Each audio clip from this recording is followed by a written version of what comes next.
झारखंड की राजधानी रांची की सड़कें इस वक्त आक्रोश और नारों की गूंज से थर्रा रही हैं।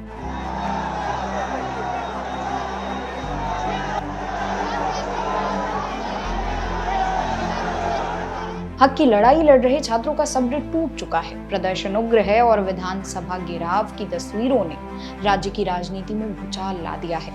लेकिन इसी जन आंदोलन के बीच झारखंड के इतिहास के सबसे चर्चित जेएसएससी जूनियर इंजीनियर यानी जेएसएससी जेई पेपर लीक कांड में एक ऐसा बड़ा धमाका हुआ जिसने सीधे दिल्ली और मुंबई तक तार जोड़ दिए हैं। सालों से युवाओं के भविष्य का सौदा करने वाले सिंडिकेट का सबसे बड़ा आका आखिरकार पुलिस के हत्थे चढ़ चुका है।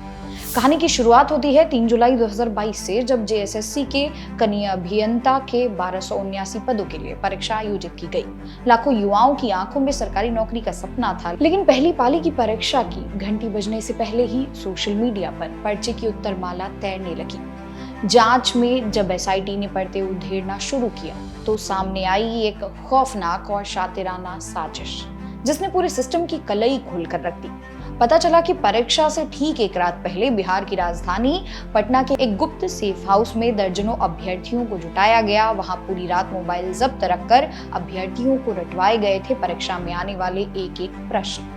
अगली सुबह वही अभ्यर्थी सीधे सेंटर पहुंचे और पर्चे में वही सवाल छपे मिले। छात्र मिथिलेश कुमार महतो की शिकायत के बाद नामकुम थामे में एफआईआर दर्ज हुई और भारी फजीहत के बाद आयोग को परीक्षा रद्द करनी ही पड़ी।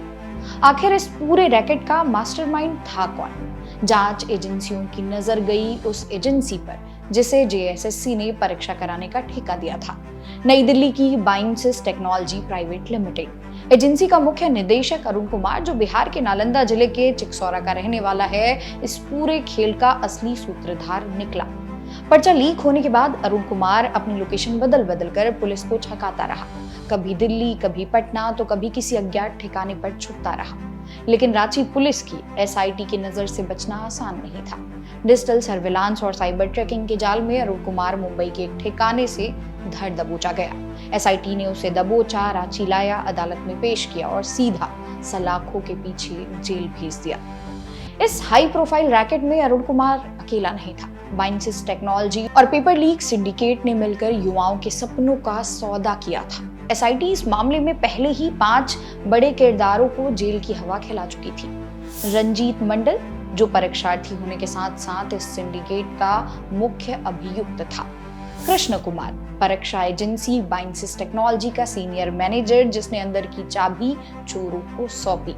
और सिंडिकेट के 3 शातिर सदस्य, दीपक कुमार, अभिषेक कुमार और दीपक श्रीवास्तव।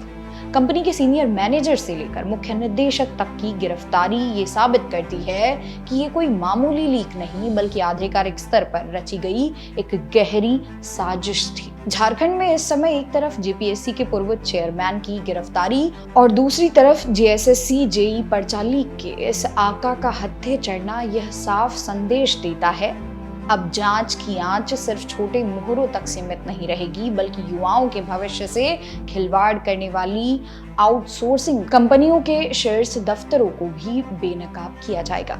आज सड़कों पर लाठियां खा रहे, भूख हड़ताल पर बैठे राहुल और आंदोलनरत छात्रों के संघर्ष की यह देन है कि सिस्टम की सोई हुई परतें अब जाग रही हैं। लेकिन सवाल अब भी बरकरार है, क्या सिर्फ गिरफ्तारियों से व्यवस्था सुधरेगी या फिर पारदर्शी और निष्पक्ष परीक्षाओं का एक नया दौर शुरू होगा?